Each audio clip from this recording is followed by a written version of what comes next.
Hello friends, study with Krishna channel में एक बार आपका फिर स्वागत है।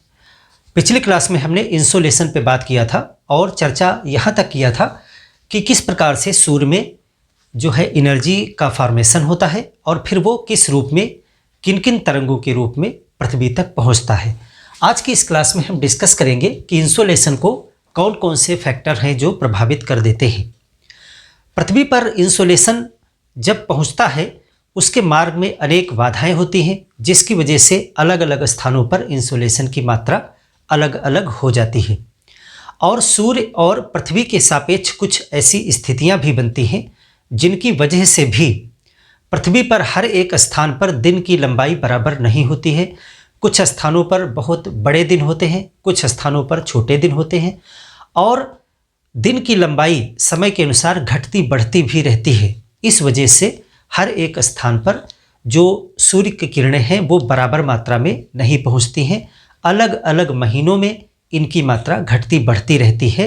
इन सब चीज़ों से सूर्यातप प्रभावित होता है और यही सब कारण बन जाते हैं जिससे पृथ्वी के हर एक स्थान पर ना तो इंसोलेशन की मात्रा समान है और इस वजह से पृथ्वी पर हर एक स्थान पर तापमान भी अलग अलग है और उसकी वजह से फिर जितनी भी मौसमी गतिविधियाँ होती हैं वो सभी अलग अलग हो जाती हैं। तो चलिए आज की इस क्लास में हम बात करेंगे कि इंसोलेशन को कौन कौन से फैक्टर्स जो हैं वो अफेक्ट करते हैं, प्रभावित करते हैं। तो सबसे पहली चीज़ हम एक जान लें कि सौर स्थिरांक एक चीज़ होती है, उस पर बात करेंगे। सौर स्थिरांक क्योंकि प्रभाव इंसोलेशन पे पड़ता है तो एनर्जी कितनी मिलेगी इस पर ही फर्क पड़ेगा। तो सबसे पहले हम ये जान लें कि वास्तव में एनर्जी पृथ्वी पर किसी इकाई क्षेत्रफल पर कितनी प्राप्त होती है। सौर स्थिरांक यानी सोलर कांस्टेंट क्या है। पृथ्वी पर आपको पता है अर्थ और इसके ऊपर वायुमंडल है। 1000 किलोमीटर तक वायुमंडल पाया जाता है। 1000 किलोमीटर तक ये है, 1000 किलोमीटर यहाँ तक ही जो है वायुमंडल पाया जाता है। इसके ऊपर जो है आपका वायुमंडल नहीं गिना जाता है। यहाँ पर जो सोलर रेडिएशन प्राप्त होता है उसी को हम पृथ्वी पर प्राप्त सोलर रेडिएशन मान करके चलते हैं। तो 1 वर्ग सेंटीमीटर यानी यहाँ पर 1 वर्ग सेंटीमीटर की एक इकाई क्षेत्रफल पर हर 1 मिनट में जितना इंसोलेशन प्राप्त होता है उसको सोलर कांस्टेंट कहते हैं। यानी कि 1 वर्ग सेंटीमीटर, 1 वर्ग सेमी क्षेत्रफल पर यानी कि एक जगह 1 सेंटीमीटर चौड़ी 1 सेंटीमीटर लंबी 1 वर्ग सेंटीमीटर क्षेत्रफल पर प्रति मिनट, 1 मिनट में प्रति मिनट जितना इंसोलेशन प्राप्त होता है यानी सूर्यातप। देखिए ये सूर्य ताप नहीं है, सूर्यातप है। इंसोलेशन ताप दूसरी चीज हो जाएगी। सूर्यातप प्राप्त होता है, प्राप्त होता है उसी को कहते हैं सौर स्थिरांक। सौर स्थिरांक। अब सौर स्थिरांक कितना होता है और इसकी गणना कहाँ पर की गई है। तो इसकी गणना यहाँ धरातल पर नहीं की गई है। इसकी गणना 1000 किलोमीटर ऊपर की गई है जहाँ से वायुमंडल को माना जाता है। तो इसकी गणना कहाँ की गई है, 1000 किमी ऊपर वायुमंडल में, जहाँ से वायुमंडल प्रारंभ होता है वहाँ पर इसकी गणना की गई है। तो कितना होता है सौर स्थिरांक। सौर स्थिरांक का जो एक मान है, हालांकि ये घटता बढ़ता रहता है। सौर स्थिरांक है 2 ग्राम कैलोरी। 2 ग्राम कैलोरी ऊर्जा प्राप्त होती है प्रति मिनट, 1 मिनट में। 1 मिनट में इसको एक इसका जो है लैंजली पैमाना है, लैंजली। तो इसको 2 लैंजली भी कहा जाता है। ग्राम कैलोरी को 2 लैंजली भी कह सकते हैं। तो ये एक आदर्श स्थिति है कि इतना 1 वर्ग सेंटीमीटर इतनी एनर्जी जो है सूर्य प्रदान करता है पृथ्वी पर वायुमंडल में। अब ये पृथ्वी तक आते आते इसमें कुछ क्षरण भी हो जाता है, लेकिन यही एक मानक स्थिति है। अलग अलग समय पर ये सौर स्थिरांक के मान में कुछ परिवर्तन भी देखा गया है। जैसे कि आपको पता है कि वर्ष में एक बार पृथ्वी जो होती है वो सूर्य के निकटतम होती है, और वर्ष में एक बार वो पृथ्वी जो है सूर्य से दूर होती है, अधिकतम दूरी पर होती है। तो जब पृथ्वी दूर होगी, जाहिर सी बात है उस समय सौर स्थिरांक का मान कम हो जाएगा, और जब पृथ्वी सूरज के निकट होती है उस समय सौर स्थिरांक का मान ज़्यादा हो जाएगा। तो इसको अभी हम आगे एक टॉपिक में समझेंगे, लेकिन इसको आप टिक करेंगे 2 लैंजली या 2 ग्राम कैलोरी प्रति मिनट 1 मिनट में। तो ये है सौर स्थिरांक, सोलर कांस्टेंट। अब हम देखें कि इंसोलेशन को कौन कौन सी चीज़ें प्रभावित कर देती हैं। तो सबसे पहली चीज़ जो है वो है दिन की लंबाई। देखिए, इसमें कोई भी आपको कठिन चीज़ नहीं है। सूर्य की किरणें पृथ्वी पर आती हैं और उसी किरणों के द्वारा ही गर्मी पैदा होती है, यानी तापमान उत्पन्न होता है। तो जाहिर सी बात है कि जिस स्थान पर सूर्य की किरणें ज़्यादा देर तक पड़ेंगी, यानी दिन की लंबाई ज़्यादा होगी, इसका सीधा सा यही तो मतलब है कि वहाँ पर विकिरण ज़्यादा देर तक प्राप्त होगा, तो वहाँ पर इंसोलेशन की मात्रा बढ़ जाएगी। दिन की लंबाई सबसे पहला कारक है जो सूर्य तप को प्रभावित करता है। तो पहला क्या है? दिन की लंबाई, दिन की अवधि, पीरियड ऑफ डे, अवधि। और इसको दूसरा जो साइंटिफिक टर्म में कहेंगे कि सूर्य और पृथ्वी की सापेक्षिक स्थितियां, सूर्य और पृथ्वी की सापेक्षिक स्थितियां, क्योंकि इसी की वजह से दिन की लंबाई घटती बढ़ती है। दिन की लंबाई सूर्य और पृथ्वी के बीच में जो स्थिति उत्पन्न होती है, इसको अभी हम समझाएंगे आपको कैसे, उसी से दिन की लंबाई घट बढ़ जाती है। जैसे कि भारत में आप देखो तो भारत में गर्मियों के महीने में दिन बहुत लंबा होता है और रातें छोटी होती हैं, इसीलिए सूर्य तप अधिक प्राप्त होता है और गर्मी का महीना होता है उस समय। ये स्थिति मैक्सिमम होती है 21 जून को। और आप देखोगे ठंडक के महीने में, दिसंबर के महीने में रातें बहुत लंबी हो जाती हैं, दिन छोटा हो जाता है। तो जब दिन छोटा होता है तो उस समय सूर्य तप कम प्राप्त होता है, इस वजह से ठंडक का महीना होता है, और ये मैक्सिमम स्थिति होती है 22 दिसंबर को। तो अगर भारत के संदर्भ में बात करें तो 21 जून को सबसे बड़ा दिन होता है, उसके बाद दिन धीरे धीरे छोटा होने लगता है और 22 दिसंबर तक पहुँचते पहुँचते दिन सबसे छोटा हो जाता है। फिर 22 दिसंबर से यही स्थिति पलट जाती है और दिन फिर बड़ा होने लगता है धीरे धीरे, और बीच में एक स्थिति आती है सितंबर महीने की 23 सितंबर, और एक स्थिति आती है 21 मार्च की। इन 2 तारीखों पर जो है दिन और रात बराबर होते हैं पूरी पृथ्वी पर। तो अभी इस चीज़ को हम और क्लियर समझेंगे। मेरा कहने का मतलब ये है कि दिन की अवधि घटती बढ़ती रहती है पृथ्वी पर समय समय पर, और अलग अलग स्थानों पर दिन की लंबाई अलग अलग होती है। इस वजह से सूर्य तप हर एक स्थान पर अलग अलग प्राप्त होता है। तो चलिए इसको समझते हैं कि दिन की लंबाई क्यों घटती बढ़ती है, जिससे जो है तापमान अलग अलग होगा। तो देखिए, आपको पहली एक चीज़ पता है कि जो हमारी पृथ्वी है, पृथ्वी 23.5 डिग्री झुकी हुई है। सब कुछ इसी का खेल है। अगर ये चीज़ आप समझ गए तो आपको भूगोल में बहुत सी चीज़ें क्लियर हो जाएंगी। पृथ्वी झुकी हुई है, यानी कि पृथ्वी इस तरह से नहीं है, इसका अक्ष जो है वो इस तरह से है। पृथ्वी झुकी हुई है, और कितनी झुकी हुई है? 23.5 डिग्री। पृथ्वी का झुकाव कितना है? पृथ्वी का झुकाव 23.5 डिग्री। देखिए क्लास ये थोड़ी लंबी जरूर हो जाएगी, लेकिन अगर ये सारी चीज़ें आप नहीं समझ पाए तो फिर आगे की क्लाइमेटोलॉजी आपको बहुत कठिन लगेगी। फिर हर एक चीज़ को रटना पड़ेगा, समझ में नहीं आएगी, क्योंकि इससे जुड़ी हुई पूरे भूगोल में हर जगह पर इसका काम है। पृथ्वी का झुकाव है 23.5 डिग्री, इस तरह से झुकी है। इस वजह से जो आप भूमध्य रेखा ऐसे बनाते हो, चित्र में आप इस तरह से बनाते हो कि ये पृथ्वी 2 भागों में बांटती है, ये भूमध्य रेखा। ये समझने के लिए बनाया जाता है, लेकिन एक्चुअल में भूमध्य रेखा जब इस तरह से आप मानोगे तो ये है, एक्चुअल में भूमध्य रेखा ये है, इस तरह से झुकी हुई, ये है 0 डिग्री यानी विषुवत, विषुवत वृत्त या भूमध्य रेखा या इक्वेटर। अब जब ये लाइन इस तरह से है तो सभी लाइनें इसी तरह से होंगी। आपको पता है कि यहाँ पर जो है 23.5 डिग्री पर एक लाइन है जिसको कहते हैं कर्क रेखा। ये कितनी है? 23.5 डिग्री नॉर्थ, या इसको बोलते हैं कर्क। इसी तरह दक्षिणी गोलार्ध में भी एक लाइन है जिसको आप कहते हो 23.5 डिग्री साउथ, 23.5 डिग्री साउथ यानी मकर।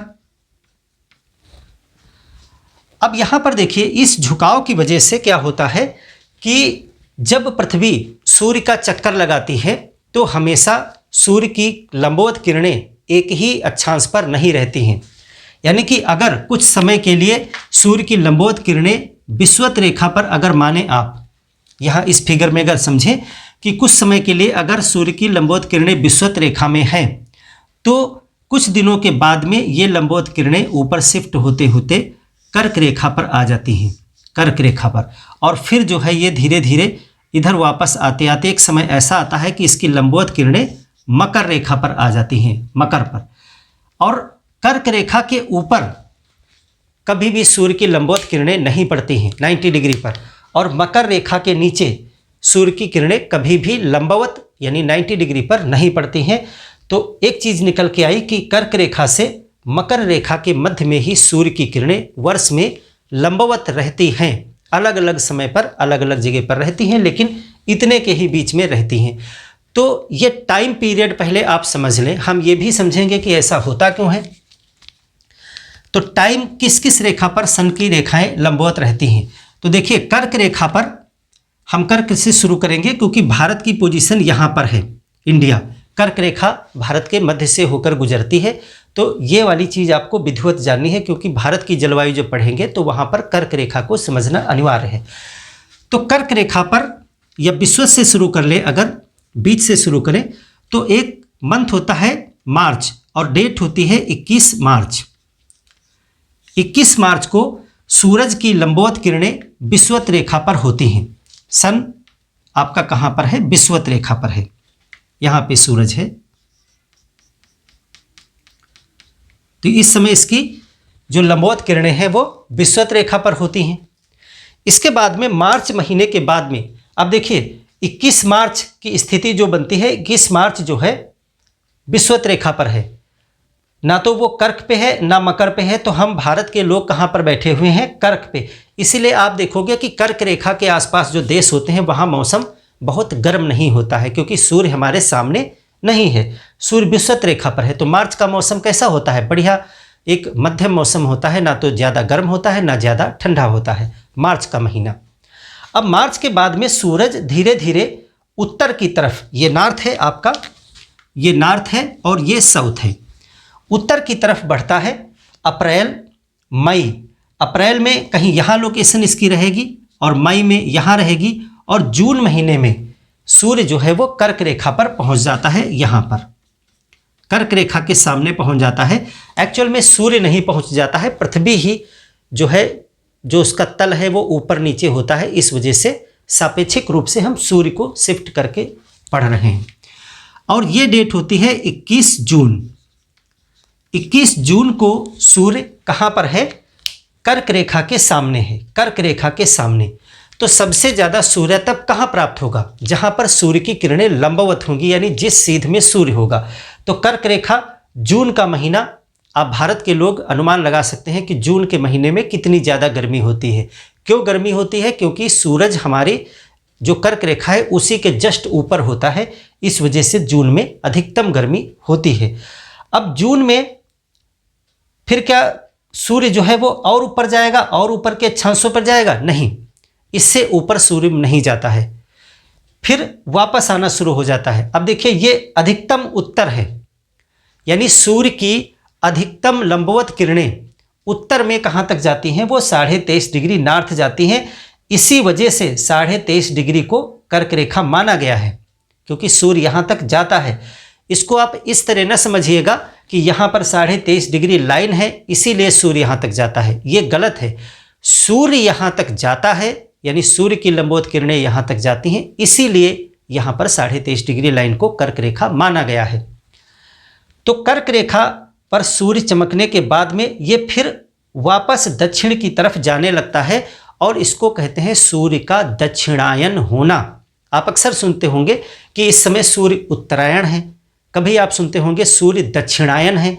उत्तरायण है का मतलब सूर्य उत्तर की तरफ बढ़ रहे हैं। तो अभी आपने देखा था 21 मार्च के बाद में सूर्य किधर बढ़ रहा था, उत्तर की तरफ, तो इसको कहते हैं सूर्य उत्तरायण है।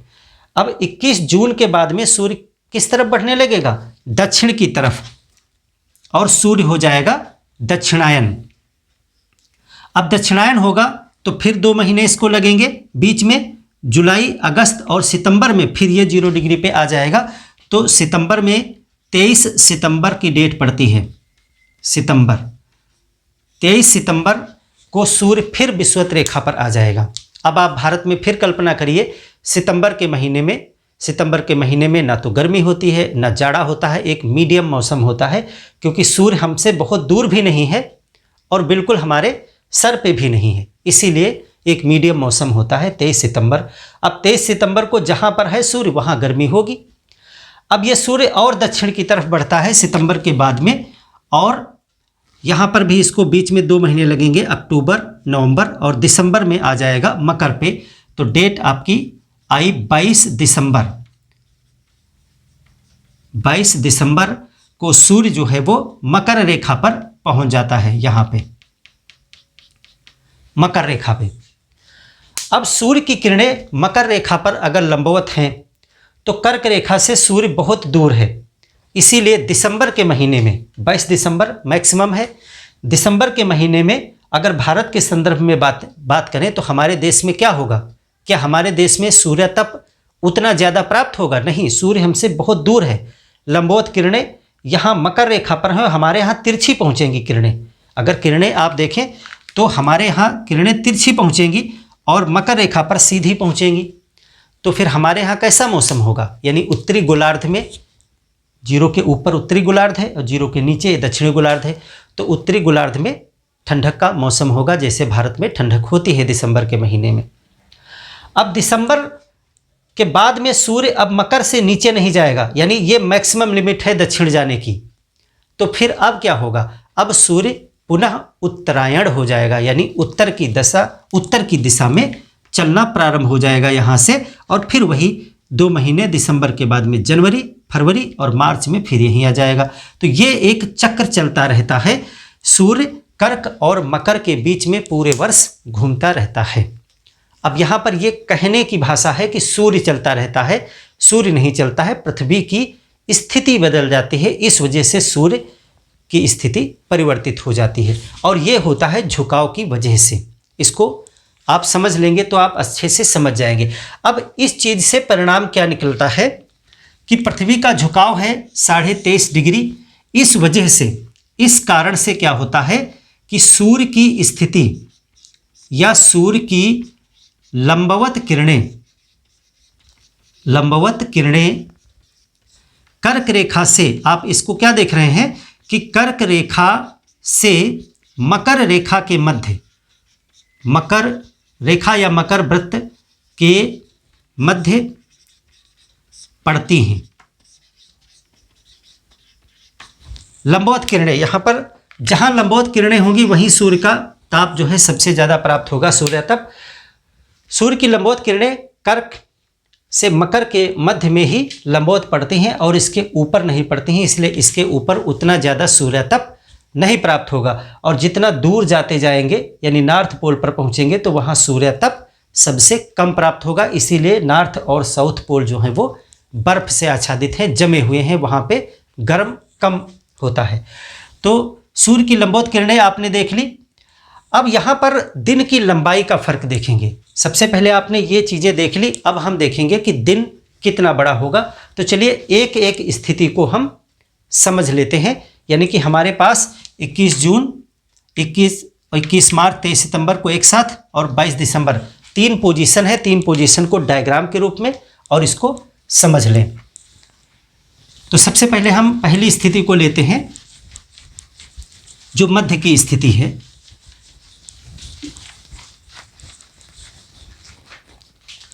यानी कि 21 मार्च, देखिए 21 मार्च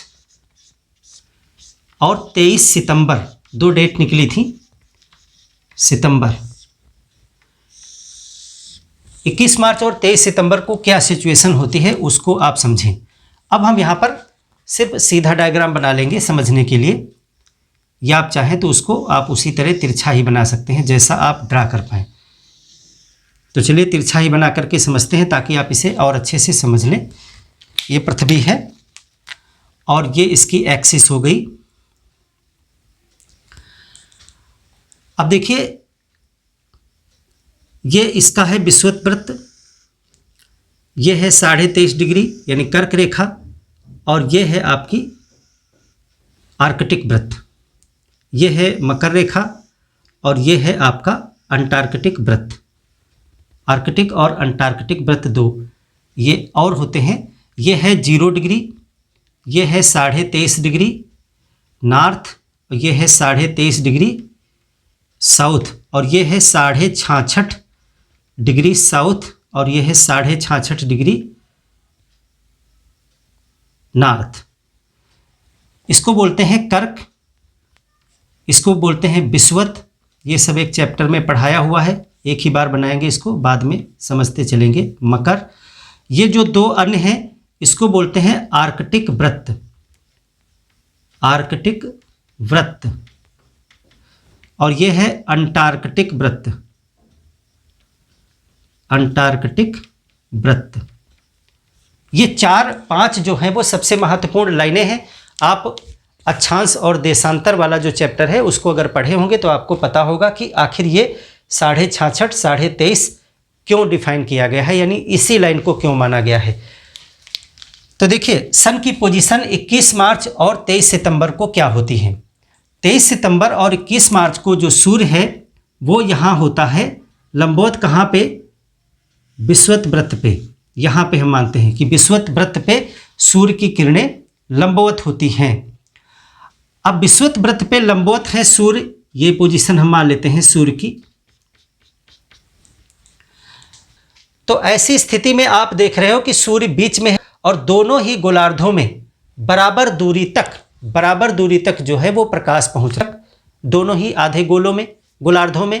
तो इसका मतलब है कि इन 2 तारीखों में दोनों ही गोलार्ध में बराबर मात्रा में सूर्य तप प्राप्त होगा। जितना उत्तरी गोलार्ध को मिल रहा है उतना ही दक्षिणी गोलार्ध को मिल रहा है। जरा देखिए उत्तरी गोलार्ध में भी आपको इतना एरिया मिल रहा है, ये वाला एरिया, और दक्षिणी गोलार्ध में भी आप देख रहे हैं कि ये वाला एरिया, उतना ही क्षेत्रफल दक्षिणी गोलार्ध में भी प्रकाश प्राप्त हो रहा है।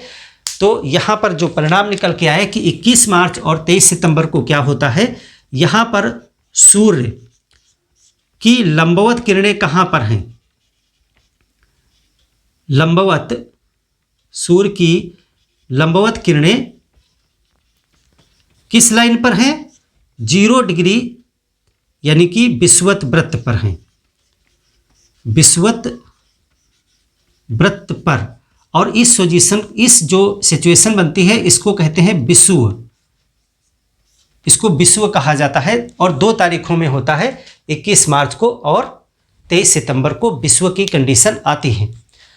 अब ऐसी स्थिति में क्या परिणाम निकलेगा, ऐसी स्थिति में परिणाम ये निकलेगा कि दोनों ही गोलार्धों में, चाहे वो उत्तरी गोलार्ध हो और चाहे दक्षिणी गोलार्ध, दोनों ही गोलार्धों में सूर्य तप की मात्रा बराबर पहुंच रही है, और दिन और रात दोनों ही जगहों पर समान अवधि के होंगे, यानी जितनी लंबी रात होगी उतनी लंबी दिन होगा। तो 2 परिणाम यहाँ पे निकले कि दोनों गोलार्ध, यहाँ पे गोलार्ध शब्द बहुत बार आएगा। तो देखिए गोला यानी ये हो गया आपका पृथ्वी का गोला, इसको गोला कहेंगे। और अगर पृथ्वी को काट दीजिए तो 2 गोले बन गए आधे आधे, तो ये बन गया आपका उत्तरी गोलार्ध, और ये बन गया दक्षिणी गोलार्ध। तो जब गोलार्ध कह रहे हैं इसका मतलब आधा गोला, उत्तर वाला उत्तरी आधा गोला। तो यहाँ पर दोनों गोलार्धों को, यानी दोनों गोलार्ध में सूर्य तप बराबर मिलेगा, सूर्य तप समान। प्रश्न आपसे बनेगा कि किस तारीख में, आपको विकल्प में दिए जाएंगे कि किस सिचुएशन में दोनों ही गोलार्ध में समान सूर्य तप प्राप्त होगा। तो वो 2 तारीखें हैं, 21 मार्च और 23 सितंबर। तो दिन की अवधि क्या होगी? तो पूरी पृथ्वी पर, यानी चाहे वो उत्तरी गोलार्ध हो और चाहे दक्षिणी गोलार्ध हो, पूरी पृथ्वी पर दिन और रात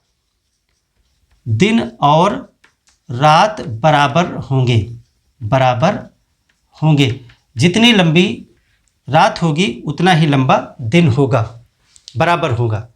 ऐसा नहीं होगा कि दिन बड़ा हो रहा है और रात छोटी हो रही है इन 2 तारीखों में। कब? 21 मार्च और 23 सितंबर। और ये पूरी पृथ्वी पर लागू है, यानी चाहे आप यहाँ ऑस्ट्रेलिया में रह रहे हो और चाहे आप यहाँ इंडिया में कर्क रेखा पे रह रहे हो और चाहे मकर रेखा पर ऑस्ट्रेलिया में हो, दोनों ही जगह पर दिन और रात की लंबाई बराबर होगी। तो इतना परिणाम निकल के आया। अब इस चीज़ का यूज क्या है, हम क्यों इतना माथापच्ची इसमें कर रहे हैं? इससे हमको ये पता चलता है कि इन तारीखों में आप कहाँ पे रह रहे हैं, उससे निर्भर होगा कि आपको कितना सूर्य तप मिलेगा और उसी से आपके वहाँ का मौसम डिसाइड होगा। तो अब देखिए, ऐसी सिचुएशन में भारत की पोजीशन हमेशा याद रखिए, कर्क रेखा पर आपका पूर्वी गोलार्ध में, अगर ऐसे से मानेंगे तो ये पश्चिमी और ये पूर्वी गोलार्ध हुआ और ये उत्तरी और दक्षिणी हुआ। तो यहाँ पर भारत की सिचुएशन पड़ती है। तो इस दशा में भारत में गर्मी नहीं होगी, भारत में जाड़ा भी नहीं होगा, बीच की स्थिति होगी। तो मार्च में भी और सितंबर में भी जो है बढ़िया मौसम होता है। अच्छा, वो ऋतुओं में हम पढ़ेंगे कि कौन सा मौसम होता है, उसका क्या नाम होता है, क्या क्या उसके लक्षण हैं, वो ऋतु में पढ़ेंगे। लेकिन अभी आप यहाँ पे देख रहे हैं कि सूर्य हमारे सर पे नहीं है और सूर्य हमसे बहुत दूर भी नहीं। ऐसा नहीं कि हम यहाँ हैं, हम तक किरणें पहुँचेंगी लेकिन लंबवत नहीं, इसीलिए मौसम अच्छा रहेगा। ये हो गया सिचुएशन। अब देखिए, दूसरी जो सिचुएशन बनेगी वो कहाँ पर बनेगी जाकर के? दूसरा है 21 जून। 21 जून। अब वहाँ से देखिए दिन बड़ा होना शुरू हो जाएगा उत्तरी गोलार्ध में, क्योंकि हमने बताया कि अब यहाँ से सूर्य जो है वो कर्क रेखा की तरफ मूव होना शुरू हो जाएगा। तो कर्क रेखा की तरफ अब आप अगला डायग्राम बनाइएगा, हम इसी में एडिट कर देंगे, आप नया बनाएंगे, इतना तो सेम रहेगा। 21 जून को आप यहाँ से देखोगे सूर्य यहाँ शिफ्ट हो जाएगा। अब आ गया सूर्य कर्क रेखा पर। तो अब सूर्य जो है वो कर्क रेखा पर लंबवत किरणें होंगी, यानी सूर्य इस सीध में होगा और इसकी सीधी किरणें कहाँ होंगी? कर्क रेखा पर होंगी। तो अब देखिए, इधर जो तिरछा किरण जाएगी वो मैक्सिमम कहाँ तक पहुँचेगी? वो अब उत्तरी ध्रुव को पार करती हुई 66.5 के इधर वाली लाइन तक आ जाएगी। ये नॉर्थ पोल है, ये साउथ पोल है, यानी वो पहुँचेगी 66.5 डिग्री उत्तरी गोलार्ध तक, लेकिन इधर के बजाय अब पृथ्वी का पूरा ध्रुव पार करते हुए उस साइड में इसका प्रकाश पहुँचना शुरू हो जाएगा। आप देख रहे हैं लाइन ये। अब चूँकि उतना अच्छा बनाया नहीं जा सकता टेक्निकल, लेकिन आप समझ रहे होंगे मेरी बात को कि अगर किसी गोले में ऊपर से टार्च लगाएं थोड़ा सा ऊपर बढ़ करके, तो इसका जो ऊपर वाला एक टॉप है वो पूरा प्रकाशित हो जाएगा और इधर तक लाइट आ जाएगी। अब इधर की सिचुएशन क्या होगी? इधर की सिचुएशन में लाइट सिर्फ 66.5 यहाँ तक आएगी, इस पॉइंट तक। अब ऐसी सिचुएशन में आप क्या देखोगे? किस गोलार्ध को ज़्यादा प्रकाश मिल रहा है? किस गोलार्ध को ज़्यादा प्रकाश मिल रहा है? तो इस सिचुएशन में आप देख रहे हो कि उत्तरी गोलार्ध को ज़्यादा लाइट प्राप्त होगी, दक्षिणी गोलार्ध को लाइट नहीं प्राप्त होगी। देखिए, दक्षिणी गोलार्ध में ये वाला एरिया, चूँकि यहीं तक लाइट आ रही है तो ये वाला एरिया डार्क रहेगा, यानी अंधकार में रहेगा। और इधर जो उत्तरी ध्रुव है, दक्षिणी ध्रुव पे तो अंधकार रहेगा और जो उत्तरी ध्रुव है वहाँ प्रकाश हो जाएगा, यानी वहाँ पे दिन हो जाएगा। और ये लगभग 6 महीने तक कंडीशन रहेगी। 6 महीने तक सूरज जो होता है वो उत्तरी गोलार्ध में रहता है। अभी हमने आपको इस चीज़ को सिखाया कि किस तरह से यहाँ से सूर्य चलता है, 3 महीने में पहुँचता है कर्क तक और फिर इसको वही 3 महीने वापस आने लगते हैं विषुवत में। यानी 6 महीने सूर्य उत्तरी गोलार्ध में रहता है और फिर 6 महीने सूर्य दक्षिणी गोलार्ध में रहता है। तो उत्तरी गोलार्ध को 6 महीने तक ज़्यादा लाइट प्राप्त होगी और उसमें सबसे ज़्यादा प्राप्त होगी 21 जून को। 21 जून की सिचुएशन ये बनेगी कि आपका उत्तरी ध्रुव जो है वो पूरी तरीके से प्रकाश प्राप्त करेगा। हालांकि प्रकाश की किरणें तिरछा हैं, आप ऐसा मत सोचिएगा कि उत्तरी ध्रुव पर लंबवत किरणें गिरने लगी। जहाँ पे लंबवत किरणें गिरती हैं वहाँ पर प्रकाश ज़्यादा गर्मी पैदा करता है, यानी जो किरणें हैं वो ज़्यादा गर्मी पैदा करती हैं, और जहाँ पर किरणें तिरछा पड़ती हैं वहाँ पर मौसम ठंडा रहता है, वहाँ पे उतनी गर्मी नहीं होती है। तो ये सिचुएशन में आप क्या देख रहे हैं, 21 जून की सिचुएशन में सूर्य की लंबवत किरणें कहाँ हैं? सूर्य की लंबवत किरणें कहाँ पड़ेंगी? कर्क रेखा पर। भारत के संदर्भ में महत्वपूर्ण है, यानी भारत पर पड़ेंगी। कर्क रेखा पर हैं, 23.5 डिग्री उत्तरी अक्षांश को कर्क रेखा कहा जाता है। तो ऐसी स्थिति में क्या होगा? ऐसी स्थिति में कौन से गोलार्ध को ज़्यादा सूर्यतप प्राप्त होगा? तो उत्तरी गोलार्ध को, उत्तरी गोलार्ध को अधिक सूर्यतप प्राप्त होगा, अधिक सूर्यतप प्राप्त होगा। एक तो ये चीज निकल के आई। अब इसी के जस्ट उल्टा हो जाएगा कि दक्षिणी गोलार्ध को अधिक सूर्यतप नहीं प्राप्त होगा। तो उत्तरी गोलार्ध में जैसा मौसम होगा उसके विपरीत जो है मौसम इधर आ जाएगा।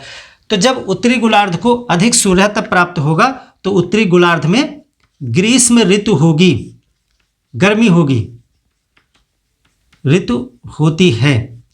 अब देखिए हर एक जगह पे गर्मी नहीं होगी, ऐसा नहीं कि आप पूरे उत्तरी गोलार्ध में, भारत के संदर्भ में बात की जा रही है कि उत्तरी गोलार्ध में ग्रीष्म ऋतु होती है यानी गर्मी होती है ज़्यादा, और दक्षिणी गोलार्ध में शीत ऋतु होगी यानी वहाँ पर ज़्यादा गर्मी नहीं होगी। उत्तरी गोलार्ध में अब दिन की लंबाई पर इसका फर्क क्या है? अब देखिए यहाँ पर जब विषुवत रेखा से सूरज धीरे धीरे कर्क रेखा की तरफ आया है तो दिन की लंबाई बढ़ती जाएगी उत्तरी गोलार्ध में, और कर्क रेखा पर पहुंचने के बाद में दिन की लंबाई मैक्सिमम होगी उस दिन, उसके बाद घटना शुरू हो जाएगी। तो उत्तरी गोलार्ध में दिन बड़े होते हैं, दिन बड़े, रातें छोटी होंगी ऐसी सिचुएशन में। और उत्तरी गोलार्ध में जो है 21 जून सर्वाधिक बड़ा दिन है, सर्वाधिक बड़ा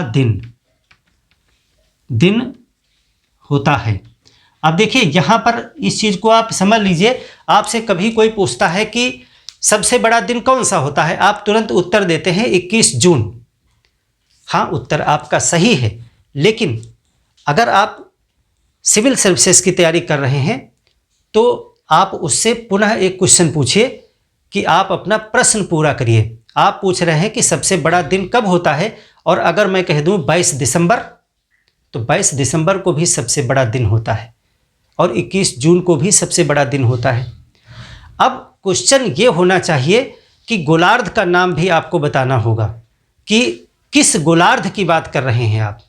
अगर 21 जून की बात कर रहे हैं तो 21 जून को सबसे बड़ा दिन होता है, लेकिन ये उत्तरी गोलार्ध की बात करेंगे तब सही है। अगर आप दक्षिणी गोलार्ध में रह रहे हैं, यानी कि आप यहाँ ऑस्ट्रेलिया में रह रहे हैं और आप वहाँ पे कंपटीशन की तैयारी कर रहे हैं और आपसे पूछा गया कि सबसे बड़ा दिन बताइए और आपने कहा 21 जून, तो वहाँ पर 21 जून सबसे छोटा दिन है, क्योंकि वहाँ पर 22 दिसंबर को सूरज होता है मकर रेखा पर और वहाँ पर 22 दिसंबर को सबसे बड़ा दिन होता है, यानी जस्ट उल्टा होता है। जब उत्तरी गोलार्ध में 21 जून को सबसे बड़ा दिन होगा तो दक्षिणी गोलार्ध के लोग कहेंगे 21 जून को सबसे छोटा दिन है, क्योंकि वहाँ पर स्थितियाँ उल्टा हैं, वहाँ पर रातें लंबी हैं, दिन छोटे हैं, क्योंकि सूरज उधर है नहीं। तो जो 2 पॉइंट मैंने लिखे हैं ये वाले, ये दोनों ही दक्षिणी गोलार्ध में विपरीत हो जाएंगे। यानी कि यहाँ पर क्या लिखेंगे कि दक्षिणी गोलार्ध गोलार्ध में इसके विपरीत स्थितियां होती हैं। इसके विपरीत दोनों चीज़ें बदल जाएंगी, विपरीत होता है। यानी वहाँ पर मौसम कैसा होगा, यहाँ पर अगर गर्मी है तो वहाँ जाड़ा होगा। यहाँ पर 21 जून को सबसे बड़ा दिन है तो वहाँ पर 21 जून को सबसे छोटा दिन होगा। यहाँ पर दिन बड़े रातें छोटी हैं तो वहाँ पर रातें बड़ी और दिन छोटे होंगे उत्तरी गोलार्ध के संदर्भ में। अब देखिए उत्तरी ध्रुव की बात करें तो इस समय उत्तरी ध्रुव पर जो है वो सबसे बड़ा दिन 6 महीने का दिन होता है उत्तरी गोलार्ध में, जब सूर्य इधर होता है और फिर 6 महीने की रात हो जाएगी। जैसे यहाँ पे 6 महीने के लिए अंधकार है बिल्कुल, तो वहाँ पर 6 महीने का दिन है। और इसीलिए अब जब तक सूर्य 6 महीने पार करते हुए मकर रेखा पे नहीं आ जाएगा तब तक यहाँ पर ध्रुव पर अंधेरा ही रहेगा। इसीलिए दक्षिणी ध्रुव पर 6 महीने की रात है भी और उत्तरी ध्रुव पर 6 महीने दिन रहेगा। तो इसीलिए आपसे प्रश्न कभी कभी आता है कि दक्षिणी ध्रुव और उत्तरी ध्रुव पर 6 महीने का दिन होता है, 6 महीने की रात होती है। तो ऐसा अब आप समझ पाएंगे, क्योंकि अब सूरज को यहाँ कर्क रेखा से मकर रेखा तक आने में 6 महीने का टाइम लगेगा। और जब मकर रेखा पर सूर्य आकर के पहुँचेगा 6 महीने बाद में, तब जा कर के उजेला होगा यहाँ इस ध्रुव पर, इस पॉइंट पर। सिर्फ इस पॉइंट की बात हो रही है। तो वहाँ पर तब दिन शुरू होगा और कब तक रहेगा, अगले 6 महीने तक दिन रहेगा। तब तक यहाँ पर 6 महीने की रात रहेगी। तो इसको आप समझ गए कि 21 जून को सिचुएशन क्या बनी। अब इसका हमारी जलवायु पर क्या फर्क पड़ेगा। अगर उत्तरी गोलार्ध की बात हो रही है तो भारत उत्तरी गोलार्ध में ही है। तो आप देखिए जून के महीने में हमारे यहाँ गर्मी होती है, जून के महीने में हमारे यहाँ बारिश शुरू हो जाएगी, क्योंकि जब गर्मी होगी तो वाष्पीकरण होगा, यानी पानी हवा में जाएगा, हवा में पानी जाएगा, गर्मी भी होगी, गर्म हवा ऊपर जाएगी।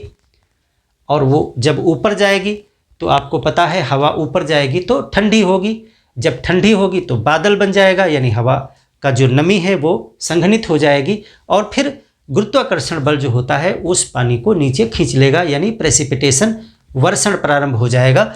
और फिर जून जुलाई आगे जो है वर्षा जो है हमारे यहाँ रहेगी। उसके बाद सूरज धीरे धीरे दक्षिण गोलार्ध की तरफ चले जाएंगे और हमारे वहाँ का मौसम उल्टा हो जाएगा उसके, यानी ठंडा हो जाएगा। तो ये चीज़ें अगर आप समझ पा रहे हैं तो निश्चित तौर से क्लाइमेटोलॉजी आपके लिए बहुत सरल है, बच्चों का खेल है। नहीं समझ पा रहे हैं तो थोड़ा सा और मेहनत करिए, इसको कल्पना शक्ति को बढ़ाइए कि ऐसा कैसे हो रहा है। अब देखिए इसको फिर पलटते हैं। अब सूर्य यहाँ से फिर वापस चलेगा कर्क से और विषुवत की तरफ आएगा। तो 23 सितंबर को, देखिए जून है, 2 महीने बीच में लगेंगे, जुलाई, अगस्त और सितंबर। 23 सितंबर को फिर विषुवत पे आ जाएगा और 23 सितंबर की सिचुएशन हम पहले ही पॉइंट में समझ चुके हैं। अब इसके बाद में अक्टूबर, नवंबर और दिसंबर में महीने में सूर्य मकर रेखा पर आ जाएगा और फिर उसको हम कहेंगे 22 दिसंबर वाली स्थिति। तो 22 दिसंबर को कौन सी स्थिति बनेगी वो देखिए, इसी में एडिट कर देंगे। आप फिर से लिखिए 22 दिसंबर, 23 सितंबर बीच की समझी हुई स्थिति आपकी है। 22 दिसंबर को क्या सिचुएशन बनेगी उसको जरा समझते हैं। मिटाना ही पड़ेगा क्योंकि चित्र बनाना है।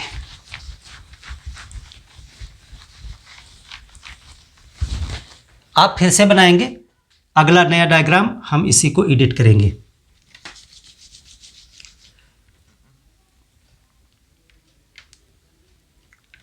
अब एक्चुअल में इधर से बनाना चाहिए, तभी आपको समझ में आएगा।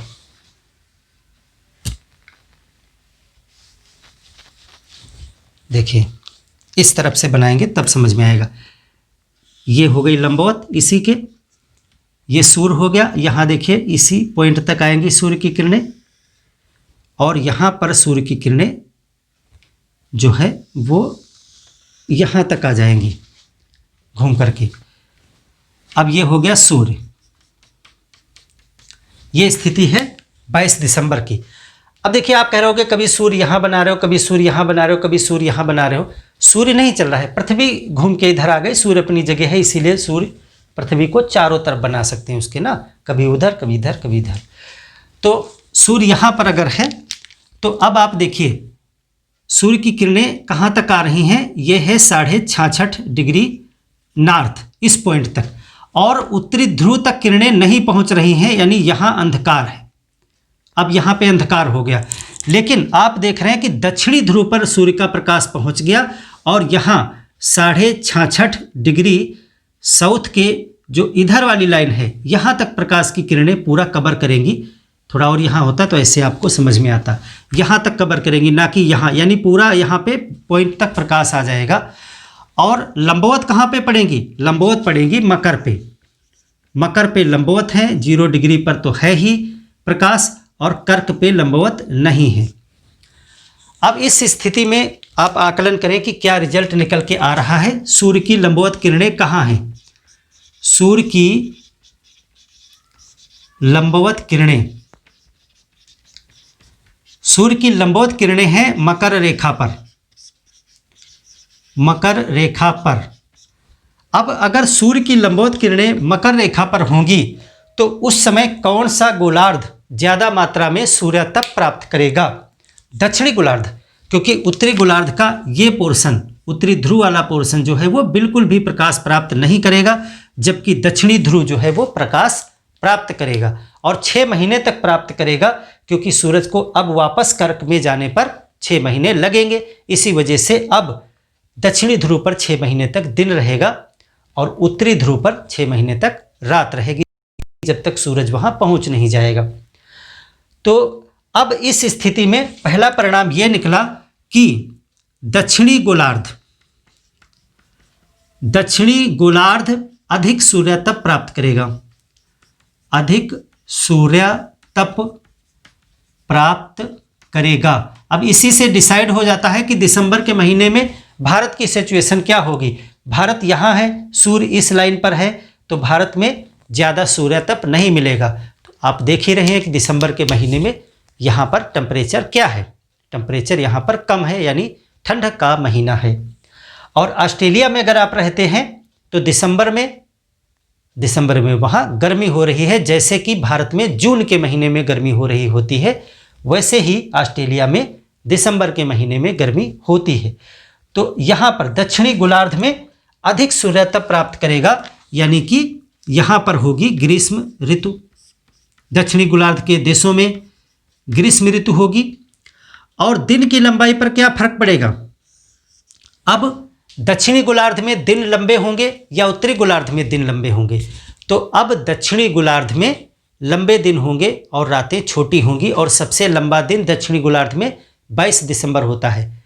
और इसी को जब हम भारत के संदर्भ में पूछा जाएगा तो कह देंगे 22 दिसंबर को सबसे छोटा दिन होता है, यानी जस्ट उसके उल्टा कर देंगे आप।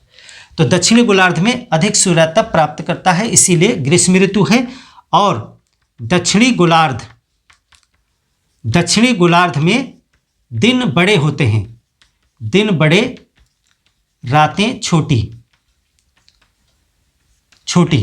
और 22 दिसंबर सबसे बड़ा दिन। अब ये कंफ्यूज मत होइएगा, सबसे बड़ा दिन, इसी में ब्रैकेट में लिख लीजिए दक्षिणी गोलार्ध, नहीं तो आप आंसर गलत कर देंगे। अब यहीं पे आप लिखेंगे उत्तरी गोलार्ध की बात। उत्तरी गोलार्ध की बात आप जरूर करेंगे। क्यों करेंगे, क्योंकि हम उत्तरी गोलार्ध में रहते हैं, इसीलिए हमको हर समय ये जरूर देखना पड़ेगा कि आखिर हमारे वहाँ क्या फ़र्क पड़ा, हमको क्या मतलब है, ऑस्ट्रेलिया में क्या हो रहा है। ऑस्ट्रेलिया में 22 दिसंबर को सबसे बड़ा दिन है, ठीक है, अच्छी बात है, हम पढ़ रहे हैं भूगोल को तो हमने पढ़ लिया, लेकिन हमको ज़्यादा फोकस इस चीज़ पे करना है कि 22 दिसंबर को भारत में क्या हो रहा है, तो उत्तरी गोलार्ध में क्या हो रहा है। भारत का मतलब उत्तरी गोलार्ध, क्योंकि हम यहाँ पे हैं ना, उत्तरी गोलार्ध में हमेशा हैं। तो उत्तरी गोलार्ध में इसके विपरीत दोनों ही सिचुएशन, सब कुछ, यानी ग्रीष्म ऋतु के बजाय शीत ऋतु हो जाएगी, और 22 दिसंबर सबसे बड़ा दिन होने के बजाय सबसे छोटा दिन हो जाएगा, और दिन जो है वो छोटे होंगे और रातें बड़ी होंगी गर्मी जाड़े के महीने में भारत में। तो ये सिचुएशन बन जाती है 22 दिसंबर की। तो ये तीनों सिचुएशन आपने समझ ली हैं।